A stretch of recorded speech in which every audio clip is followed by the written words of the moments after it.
श्री स्वामी समर्थ. आजची आपली कथा आहे सहनशील सून. कमलाबाई म्हणजे एक टिपिकल सासू. वय 60च्या आसपास, अनुभवाने परिपूर्ण, पण तोंडाचा धारदारपणा अजूनही तसाच. त्या नेहमी आपल्या सुनेच्या प्रत्येक गोष्टीची तुलना शेजारच्या सुनेशी करायच्या. स्नेहा बघ किती नीटनेटकी राहते, आणि एक तू नेहमी साध्या कपड्यात, त्या मंजिरीला टोचत म्हणाल्या. मंजिरी नवऱ्याच्या हातात चहा ठेवत हसून म्हणाली, आई मी दिवसभर घरातच काम करत असते ना, मग एवढं सजून काय करायचं? मग ती स्नेहा काय रिकामी बसते का? ऑफिस घर नवऱ्याला सांभाळत असते. तू पण काही शिकायला हवं तिच्याकडून. कमलाबाईचं हे रोजचंच होतं. मंजिरीने कधीच त्यांना उलट उत्तर दिलं नव्हतं. ती गप्प असायची. तिच्या मनात दुःखाचा कड मात्र उसळायचा. मंजिरी साधी होती, पण तिच्या साधेपणाला कधीच किंमत नव्हती. ती घरातल्या प्रत्येक माणसाचा नीट सांभाळ करायची. सकाळी सगळ्यांना गरम पोळ्या करून देणं, सासऱ्यांना औषधे द्यायची आठवण ठेवणं, नवऱ्याला ऑफिससाठी व्यवस्थित जेवण देणं. ती कोणतीच जबाबदारी टाळत नव्हती. पण सासूचं लक्ष कधीच त्या गोष्टींकडे जायचं नाही. अगं मंजिरी बघ तिकडे, स्नेहाने काल रात्री छान जेवण बनवलं होतं, आणि तुझं नेहमी तेच तेच साधं जेवण. मंजिरीने आज जाऊन डोळ्यातून आलेलं पाणी पुसलं. मी जे काही करते त्याला किंमतच नाही का? तिने स्वतःला प्रश्न विचारला. मंजिरीचा नवरा सुमित हा साधा माणूस होता. आई आणि बायको यांच्यात कधीच पडत नव्हता. एक दिवस मंजिरी त्याच्याशी बोलली, सुमित तुला असं वाटतं का की मी खरंच कमी पडते? सुमितने तिच्याकडे पाहिलं, पण काही बोलला नाही. त्याला माहिती होतं की आईच्या बोलण्यामुळे मंजिरीला त्रास होतो, पण तो तिच्यासमोर बोलायला घाबरत होता. आई वयस्कर आहे, तुझ्यावर प्रेम करते म्हणून बोलते, तू मनाला लावून घेऊ नकोस. त्याने सगळं टाळत उत्तर दिलं. मंजिरीने एक दीर्घ श्वास घेतला. ती काही बोलली नाही, पण मनातून खूप दुःखी झाली होती. शेजारची स्नेहा म्हणजे सगळ्यांसाठी एक आदर्श सून होती. ती ऑफिसला जायची, स्वयंपाक करायची, गोड बोलायची. कमलाबाईंच्या दृष्टीने तीच आदर्श होती. स्नेहा बघ ना, नवीन साडी नेसलीये, आणि तू नेहमी तेच तेच कपडे. मंजिरीने नजर खाली केली. कमलाबाईंच्या नजरेत स्नेहा नेहमी परफेक्ट असायची, आणि मंजिरी फक्त तुटपुंजी वाटायची. एका संध्याकाळी घरात काही पाहुणे आले. सासूबाईंनी शेजारच्या स्नेहाची उगाचच तारीफ करायला सुरुवात केली. स्नेहा किती हुशार आहे, तिचं घर किती सुंदर सजवलंय, ती किती छान बोलते. सगळ्यांसमोर मंजिरीला लाजवट वाटलं. त्या रात्री ती एकटीच गच्चीवर जाऊन बसली. तिच्या मनात प्रश्नांचा गुंता होता. मी सगळं मनापासून करते, तरी मी कमी का ठरते? तिच्या डोळ्यात पाणी आलं. त्या रात्री मंजिरी विचार करत होती, कदाचित आई बरोबरच म्हणते, मी खरंच काही कमी करते का? तिच्या मनात पहिल्यांदाच असुरक्षतेची भावना आली, पण तिने स्वतःला समजावलं, मी माझ्या माणसांची काळजी घेत असते, हे पुरेसं नाही का? मंजिरीने मनात विचार केला, आपण एक दिवस हे सिद्ध करून दाखवू की आपण कमी नाही. रात्री उशिरा मंजिरी झोपायच्या तयारीत होती. दिवसभर घरभर फिरून ती दमली होती, पण मन मात्र शांत नव्हतं. आईच्या बोलण्याचं ओझं अजूनही तिच्या मनावर होतं. सकाळ झाली. मंजिरी नेहमीप्रमाणे उठली आणि स्वयंपाकाला लागली. सासू सासऱ्यांसाठी गरम चहा करून दिला. सुमितसाठी डब्यात पोळ्या आणि भाजी भरली. एवढ्या धावपळीनंतर ती नाश्त्यासाठी समोर बसलीच होती, तेवढ्यात कमलाबाईंचा टोमणा आला. अगं मंजिरी, तू काल रात्री उशिरा झोपली का? मंजिरीने चमकून वर पाहिलं. हो आई, खूप काम होतं. कमलाबाईंनी कपाळावर हात लावत म्हटलं, स्नेहाकडे बघ, सकाळी 6 वाजता उठते, योगा करते, ऑफिसला जाते, आणि एक तू कायम दमलेली. मंजिरीला पुन्हा टोचलं. ती शांत राहिली, पण सासू अजून थांबल्या नाहीत. स्नेहा किती नवं ट्राय करत असते बघ. काल तिने पंजाबी डिश बनवली होती, आणि तुझ्याकडे नेहमी तेच पोळी आणि भाजी. मंजिरीच्या घशातला घास अडकला. तिने काही उत्तर दिलं नाही. आता हे रोजचंच होतं.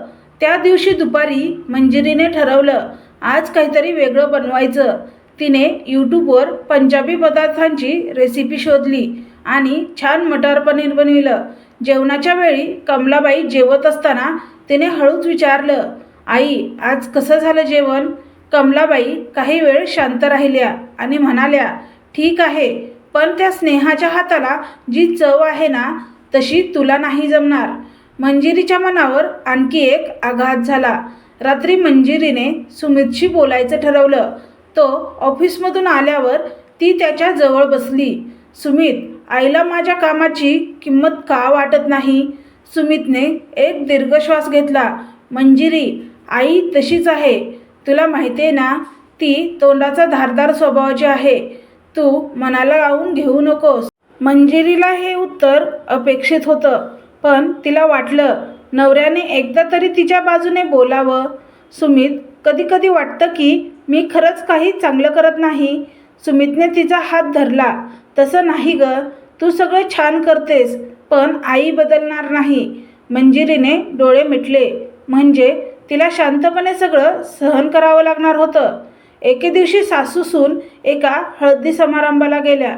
स्नेहाही तिथे होती. स्नेहा नेहमीप्रमाणे नटून थटून आली होती. सगळ्या बायका तिचं कौतुक करत होत्या. अगं कमलाबाई, तुझ्या शेजारची सून किती हुशार आहे. स्वयंपाक, ऑफिस आणि सगळं छान सांभाळते. कमलाबाई ऐकून खुश झाल्या. त्याच वेळी एका बाईने मंजिरीला पाहून विचारलं, मंजिरी, तू कुठे काम करतेस? नाही, मी घरीच असते. मंजिरीने हसून उत्तर दिलं. तेवढ्यात एका महिलेने पुटपुटलं, घरात असणाऱ्या सुना जरा जास्तच आरामशीर असतात. मंजिरीला कसं तरी झालं. कमलाबाई शांत होत्या. त्या मंजिरीच्या बाजूने काही बोलल्या नाहीत. त्या रात्री मंजिरी खूप विचार करत होती. कदाचित आई बरोबरच म्हणते, मी काहीच विशेष नाही करत. माझं जग हे फक्त घरापुरतंच मर्यादित आहे. ती आरशात बघत होती. तिला स्वतःचं प्रतिबिंब सुद्धा उदास वाटत होतं. माझ्या नवऱ्याला माझ्या कष्टाची किंमत आहे का? माझ्या सासूला कधी जाणवेल का की मीही काहीतरी करू शकते? तिच्या मनात पहिल्यांदाच विचार आला, मी खरंच कमी पडते का? सकाळी ती बाजारात गेली होती. अचानक तिला स्नेहा दिसली. अगं मंजिरी, कशी आहेस? स्नेहाने विचारलं. ठीक आहे, तू कशी आहेस? बस असंच. घरात नोकरी सांभाळताना जीव गुदमरतो कधी कधी. मंजिरीला आश्चर्य वाटलं. स्नेहा तर सगळ्यांसाठी आदर्श होती. मग ती असं का म्हणत होती? म्हणजे असं की घरात सगळं व्यवस्थित असतं, पण माझ्या सासूला मी कधीच पसंत पडणार नाही. कितीही केलं तरी मला कमीच लेखतात. मंजिरीला धक्का बसला. तिला वाटलं होतं की फक्त तीच या गोष्टींना बळी पडते, पण असं नव्हतं. त्या दिवशी दुपारी कमलाबाईंच्या छातीत अचानक दुखू लागलं. त्यांनी मंजिरीला हाक मारली. मंजिरी, मला जरा बसवशील का? मंजिरीने तातडीने त्यांना आधार दिला. त्यांची तब्येत बिघडत चालली होती. तिने पटकन पाणी दिलं आणि सुमितला फोन केला. सुमित, आईची तब्येत बिघडली आहे, ताबडतोब घरी ये. मंजिरी धडपडत सासूबाईंची काळजी घेत होती, पण ती एकटीच होती. शेजारच्या स्नेहाकडे मदतीसाठी गेली, पण तिने सरळ नकार दिला. माझ्या सासूबाई घरी नाहीत, मला खूप काम आहे, मी नाही येऊ शकत. मंजिरीला कळून चुकलं की संकटसमयी फक्त कुटुंबच मदतीला उभं राहतं आणि ती त्याच कुटुंबाचा एक भाग होती. तिने सासूला हॉस्पिटलमध्ये नेण्याचा निर्णय घेतला. एका रिक्षात बसून ती त्यांना घेऊन गेली. रात्री उशिरा सुमित हॉस्पिटलला पोहोचला. डॉक्टर म्हणाले, काळजी करण्यासारखं काही नाही, योग्य वेळी उपचार मिळाले, त्यामुळे काही धोका नाही. सुमितने मंजिरीकडे पाहिलं. धन्यवाद मंजिरी, तू नसतीस तर. कमलाबाई गप्प होत्या. त्या विचार करत होत्या, जिची मी इतकी वर्ष तुलना करत आले, तिनेच आज माझा जीव वाचवला. त्या रात्री मंजिरी पहिल्यांदाच शांत झोपली, कारण तिला कळून चुकलं होतं की ती कमी नव्हती. सकाळ झाली, पण आज घरात नेहमीसारखी मंजिरीवर टोमणे मारणारी कमलाबाई शांत होत्या. रात्रीच्या प्रसंगाने त्यांना हादरवले होते. मंजिरीने जे काही केले ते स्नेहाने कधीच केले नसते हे त्यांच्या लक्षात आले. त्या विचारात असतानाच मंजिरी स्वयंपाकघरात काम करत होती. तेव्हा कमलाबाई हळूच तिथे आल्या. मंजिरी, काल तू वेळेवर मला दवाखान्यात नेलं, नाहीतर काय झालं असतं कोण जाणे. मंजिरी त्यांच्या बोलण्याकडे बघून थोडी आश्चर्यचकित झाली, कारण कमलाबाई पहिल्यांदाच तिच्या कामाची प्रशंसा करत होत्या. आई, मी फक्त माझं कर्तव्य केलं, मंजिरी नम्रतेने म्हणाली. पण तरीसुद्धा कमलाबाई अजून काही बोलणार तेवढ्यात दरवाजाची बेल वाजली. मंजिरीने दरवाजा उघडला. समोर स्नेहा उभी होती. कमलाबाई, कशा आहेत? तिने विचारले. आता बऱ्या आहेत, मंजिरीने उत्तर दिले. स्नेहा आत आली आणि कमलाबाईंच्या बाजूला बसली. काकू, तुम्हाला काही लागलं तर मला सांगा हं. कमलाबाई तिच्याकडे बघत होत्या. त्यांना आठवलं की काल जेव्हा मंजिरीने स्नेहाकडे मदतीसाठी विचारलं तेव्हा तिने नकार दिला होता. स्नेहा, तुला माहिती आहे का काल मंजिरीने किती धडपड केली? कमलाबाईंनी विचारलं. स्नेहा हसली. हो काकू, मंजिरी खूप समजूतदार आहे. मंजिरी काही बोलणार तेवढ्यात स्नेहाचा फोन वाजला. अहो काकू, मी निघते हं, माझ्या फ्रेंडचा बड्डे आहे, मला पार्टीला जायचंय. स्नेहा पटापट निघून गेली. कमलाबाई आश्चर्यचकित झाल्या. हीच का आदर्श सून जिला मी मंजिरीशी नेहमी तुलना करत होते? दुसऱ्या दिवशी संध्याकाळी मंजिरी गॅलरीत उभी होती. तेव्हा स्नेहा आणि तिच्या सासूबाई बाहेर बोलत होत्या. स्नेहा, तू घरात थोडं लक्ष दिलं पाहिजे, तू फक्त तुझ्या मस्तीत असतेस, सासूबाई नाराज स्वरात म्हणाल्या. माझ्या सासूबाईंना मी काहीच करत नाही असं वाटतं, स्नेहा मंजिरीकडे वळून म्हणाली. पण तुझं कौतुक तर सगळीकडे होतं ना? मंजिरीने हळूच विचारलं. स्नेहाने थोडंसं हसत उत्तर दिलं. अगं, लोकांना जे बाहेर दिसतं ते खरं नसतं. मी घरी काही करायला गेले की माझ्या सासूबाई नाराज होतात, ज्यामुळे मी बाहेरचं कौतुक जास्त मिळवत राहते. मंजिरीला एक मोठा धडा मिळाला. बाहेरच्या लोकांचं कौतुक म्हणजे आदर्श असतं असं नाही. खरं मोठेपण म्हणजे कुटुंबासाठी वेळ देणं, त्यांच्यासाठी उभं राहणं. रात्री मंजिरी आणि सुमित गॅलरीत गप्पा मारत होते. मंजिरी, तुला माहीत आहे का, आज ऑफिसमध्ये माझ्या एका मित्राने विचारलं, तुझी बायको काय करते? मी म्हटलं, ती घर सांभाळते, आणि तो म्हणाला, फक्त घरीच बसते का? हे ऐकून मला खूप राग आला. मंजिरी शांतपणे ऐकत होती. मी त्याला सांगितलं, ती घराची खरी शक्ती आहे. मी बाहेर काम करू शकतो कारण ती घर व्यवस्थित सांभाळते. आणि मंजिरी, हे मी पहिल्यांदाच समजून घेतोय. मंजिरीच्या डोळ्यात पाणी आलं. सुमितचं हे बदललेलं रूप तिला सुखावून गेलं. सकाळी मंजिरी स्वयंपाक करत असताना कमलाबाई तिच्याकडे बघत होत्या. आज त्या तिच्याकडे वेगळ्या नजरेने बघत होत्या. मंजिरी, तू आज कोणता पदार्थ करतेस? कमलाबाईंनी विचारलं. आई, तुमच्या आवडीचा मेथी पराठा, मंजिरी हसत म्हणाली.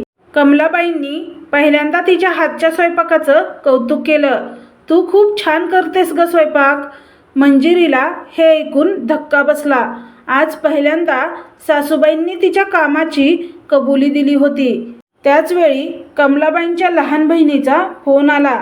कमलाताई, मी गावातून आले, 2 दिवस तुमच्याकडे राहते. त्यांच्या बहिणीने गावाहून येऊन मोठी बातमी आणली होती. ताई, मी ऐकलं की तुझ्या सुनेला तू फार त्रास देतेस. तुला माहीत आहे का, तिने तुझा जीव वाचवला. कमलाबाईंना कुणीतरी असं बोलावं हे कधीच अपेक्षित नव्हतं. त्या गप्प झाल्या. त्यांना आता स्वतःच्या वागण्याची लाज वाटत होती. संध्याकाळी कमलाबाई आणि मंजिरी हॉलमध्ये बसलेल्या होत्या. तेवढ्यात स्नेहा आली.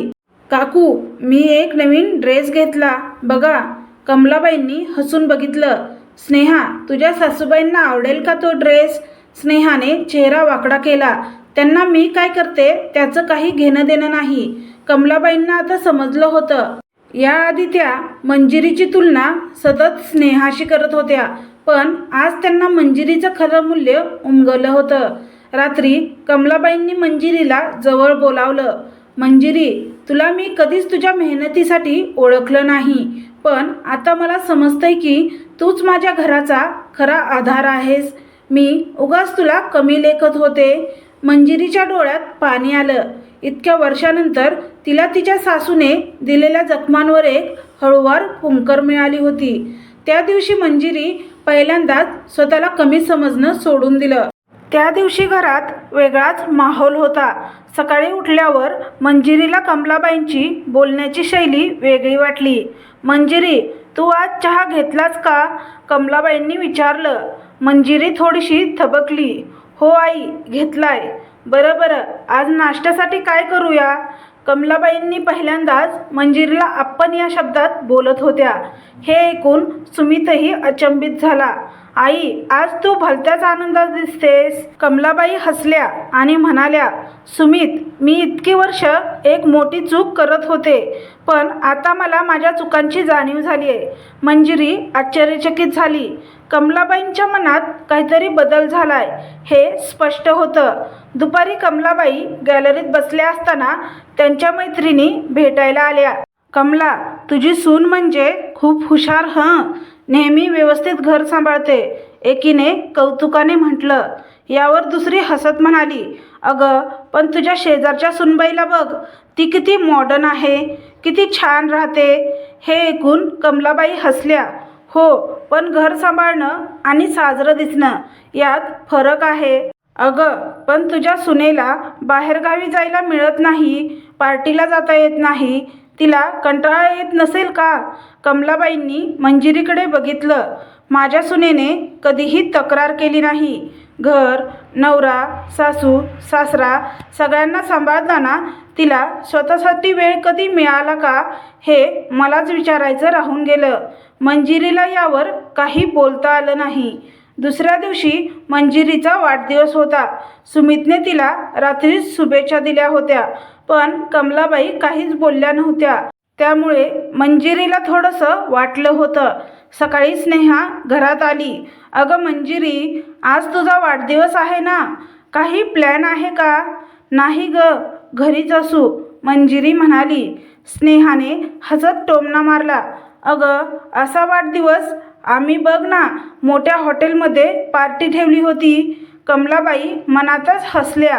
त्यांना आता स्नेहाच्या वागणुकीचा खरा अर्थ समजत होता.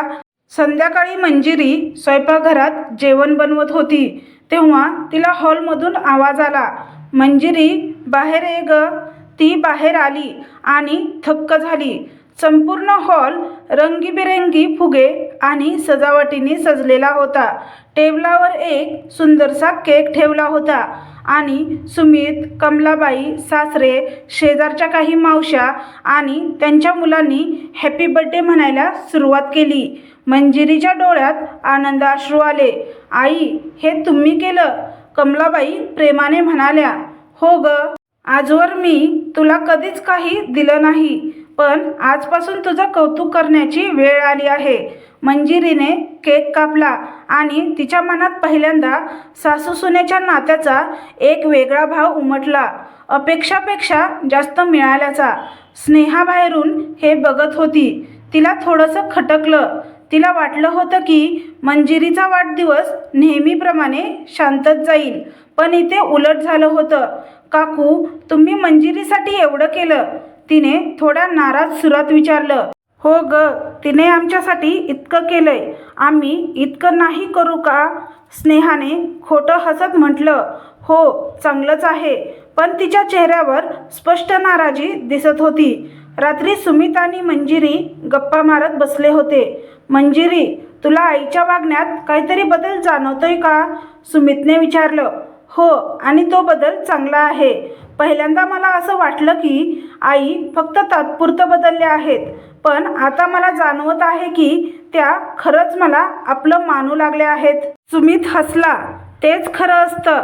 नाती कधीही एका क्षणात बदलत नाहीत, त्यांना वेळ द्यावा लागतो. मंजिरीही हलकसं हसली.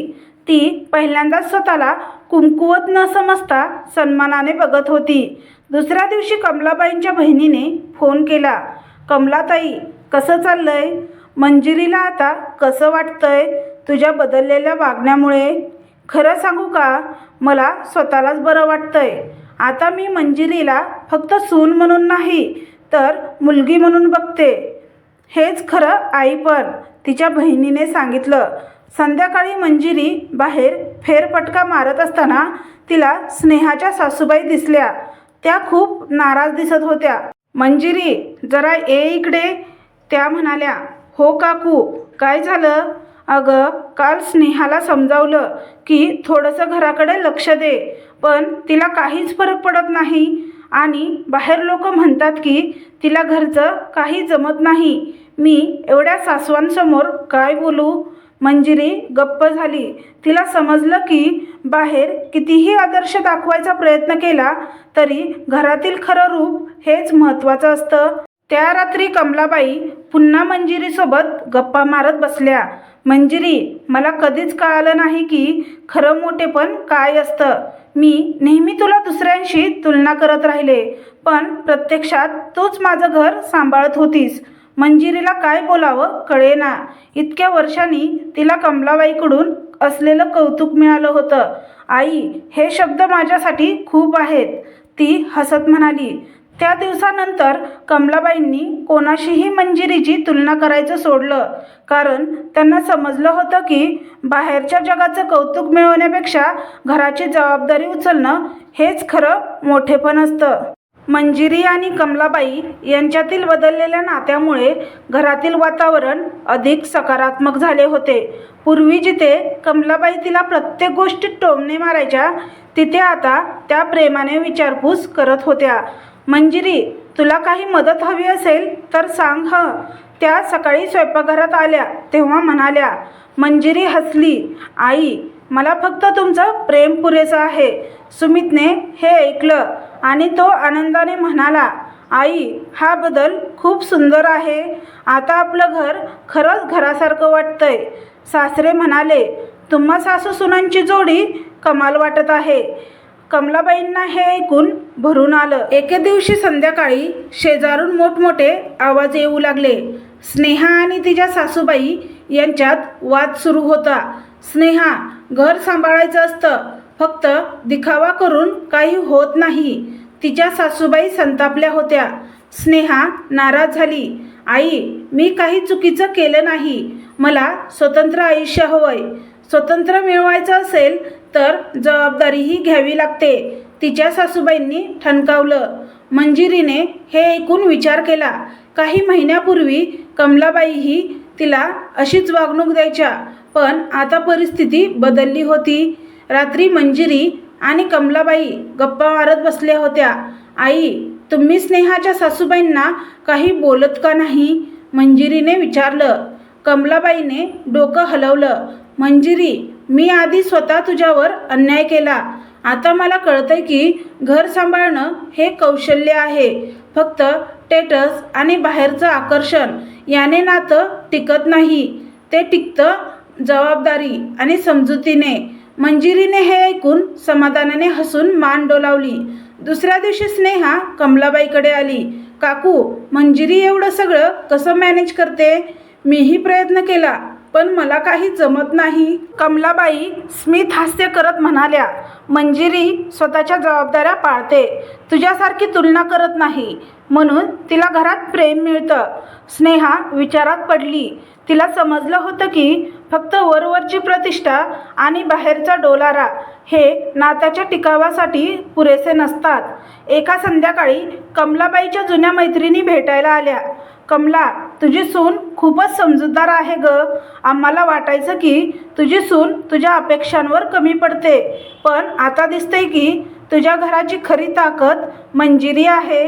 कमलाबाईंनी आनंदाने मंजिरीकडे पाहिलं आणि म्हणाल्या. हो, मला उशिरा का होईना, पण हे कळलंय. मंजिरीच्या डोळ्यात आनंदाश्रू आले. त्या रात्री सुमितने मंजिरीला विचारलं. मंजिरी, तुला आईच्या वागण्यातला हा बदल आवडतोय ना? मंजिरी हसून म्हणाली. हो, कारण आता त्या मला केवळ सून म्हणून नाही तर मुलगी मानतात. सुमित समाधानाने हसला. स्नेहा पुन्हा एकदा मंजिरीकडे आली. मंजिरी, मला चूक कळली. मी फक्त वरवरच्या गोष्टींना महत्त्व दिलं, पण खरी किंमत ही घर व घरातील माणसे सांभाळण्यात असते. मंजिरीने तिचा हात धरला आणि म्हणाली, उशिरा का होईना, पण हे समजलं, हेच महत्त्वाचं आहे. कमलाबाईंनी मंजिरीला जवळ घेतलं आणि म्हणाल्या, मंजिरी, आता तुझ्या प्रेमाचा आणि समजुतीचा मी सन्मान करेन. मला वाटायचं की माझी सून कमी पडते, पण प्रत्यक्षात तूच माझी खरी शक्ती आहेस. मंजिरीच्या चेहऱ्यावर समाधानाचे तेज झळकत होते. आज तिच्या मेहनतीला खरी दाद मिळाली होती. कमलाबाईच्या मनात एक नवा विचार आकार घेत होता. ज्या मंजिरीला त्या नेहमी कमी लेखत होत्या, तीच त्यांच्या घराचा आधार होती. त्या पहाटे जाग्या झाल्या आणि त्यांनी पहिल्यांदाच मनोभावे देवासमोर हात जोडले. देवा, मला उशिरा का होईना, पण समजलं, माझी सून माझी खरी ताकद आहे. मीच तिला समजून घेत नव्हते. त्या स्वयंपाकघरात गेल्या आणि पाहिलं की मंजिरी नेहमीप्रमाणे घरातील सर्व कामे पार पाडत होती. मंजिरी, आजपासून तू एकटीच का सगळं करायचं? मीही तुला मदत करणार. हे ऐकून मंजिरीला आश्चर्य वाटलं. आई, तुम्ही? कमलाबाईंनी तिच्या हातातून परात घेतली आणि हसून म्हणाल्या, हो ग, आता मला समजलं की घर चालवणं हे फक्त सुनेचं काम नसतं, तर सासू सुनेनं एकत्र येऊन केलं तर घर अजून सुंदर होतं. याच दरम्यान शेजारच्या सासूबाई, ज्यांना नेहमीच स्नेहाचा अभिमान वाटायचा, त्या कमलाबाईकडे आल्या. कमला, आजकाल काय झालंय ग? आधी तुझी तक्रार असायची की तुझी सून काही करत नाही, आत्ता मात्र तिची स्तुती करतेस. कमलाबाईंनी शांतपणे उत्तर दिलं, हो, कारण मला उशिरा का होईना, पण कळलंय की खऱ्या अर्थाने घराला आधार देणारी माझी सूनच आहे. त्यांचं हे बोलणं ऐकून शेजारच्या सासूबाई हसल्या. हे बघ, मी अजूनही ठाम आहे की माझी सून सगळ्यात चांगली आहे. कमलाबाईंनी त्यांना एक गोष्ट स्पष्ट सांगायचं ठरवलं. एके दिवशी संध्याकाळी सुमित ऑफिसहून घरी आला तेव्हा त्यांच्या चेहऱ्यावर टेन्शन स्पष्ट दिसत होतं. काय झालं रे? कमलाबाईंनी विचारलं. आई, ऑफिसमध्ये मोठा पेमेंट इश्यू झालाय. जर उद्याच्या आत हे सोडवलं नाही तर माझ्या कंपनीला मोठा तोटा होईल. मंजिरीने पुढे येऊन विचारलं. सुमित, काही मदत लागली तर सांग ना. सुमितने वाईट नजरेने पाहिलं. मंजिरी, तुला काय कळणार बिझनेसच्या गोष्टी? कमलाबाईंनी त्याला थांबवलं. सुमित, तू मंजिरीला एकदा तरी सांगून बघ. सुमितने थोडा विचार केला आणि मग त्याने समस्या सांगितली. मंजिरीने लक्षपूर्वक ऐकलं आणि म्हणाली, सुमित, तुझा डेटा आणि रिपोर्ट मी बघू शकते का? सुमितने निराश होत रिपोर्ट मंजिरीसमोर ठेवला. ती शांतपणे अभ्यास करत होती. काही वेळाने मंजिरी म्हणाली, सुमित, इथे एक अकाउंटिंग एरर आहे. जर आपण ही छोटी चूक सुधारली तर पेमेंटसाठी कंप्लेंटच येणार नाही. सुमितने संशयाने तिच्याकडे पाहिलं, पण तो तिचं म्हणणं तपासायला लागला. काही वेळातच त्याला मंजिरीचं निरीक्षण 100% बरोबर असल्याचं लक्षात आलं. मंजिरी, तुझ्या हुशारीमुळे मला इतका मोठा तोटा टाळता आला. कमलाबाईच्या डोळ्यात अभिमानाचे अश्रू आले. कमलाबाई आता संपूर्णपणे बदलल्या होत्या. त्या मंजिरीला प्रेमाने मदत करू लागल्या. मंजिरी, आधी मी तुला शेजारच्या सुनेशी तुलना करत राहिले, पण आता मला कळलंय की प्रत्येक व्यक्ती वेगळी असते आणि तुझ्यात असलेल्या गुणाचा मला अभिमान आहे. मंजिरी हसली आणि म्हणाली, आई, मला फक्त तुमच्या प्रेमाची गरज आहे. स्नेहा हे सगळं पाहत होती. तिच्या लक्षात आलं की बाह्य गोष्टींवर गर्व करण्यापेक्षा कुटुंबासाठी काहीतरी करणं जास्त महत्त्वाचं असतं. शेजारच्या सासूबाईंनीही मंजिरीची प्रशंसा ऐकली आणि कमलाबाईच्या बदललेल्या विचारसरणीचा अनुभव घेतला. एके दिवशी त्यांनी स्नेहाला विचारलं, स्नेहा, तुला पण काहीतरी शिकावं, घरासाठी काहीतरी करावं असं वाटत नाही का? स्नेहा गप्प बसली. आता तिलाही मंजिरीचं महत्त्व समजलं होतं. सुमितने संध्याकाळी मंजिरीला विचारलं, मंजिरी, मी तुला आधीच का नाही विचारलं? तू किती हुशार आहेस. मंजिरी हसली तुमच्या प्रेमामुळे आणि आईंच्या बदलामुळे मी आज स्वतःला सिद्ध करू शकले. कमलाबाई आनंदाने म्हणाल्या. मी म्हणायचे, माझी सून कमी पडते का? पण आता मला अभिमानाने म्हणावं वाटतंय, माझी सून माझी शक्ती आहे. तर तुम्हाला ही कथा कशी वाटली हे कमेंट बॉक्समध्ये कमेंट करून नक्की सांगा. कथा आवडल्यास व्हिडिओला लाईक आणि चॅनलला सबस्क्राईब करा. व्हिडिओ पाहिल्याबद्दल मनापासून धन्यवाद. श्री स्वामी समर्थ.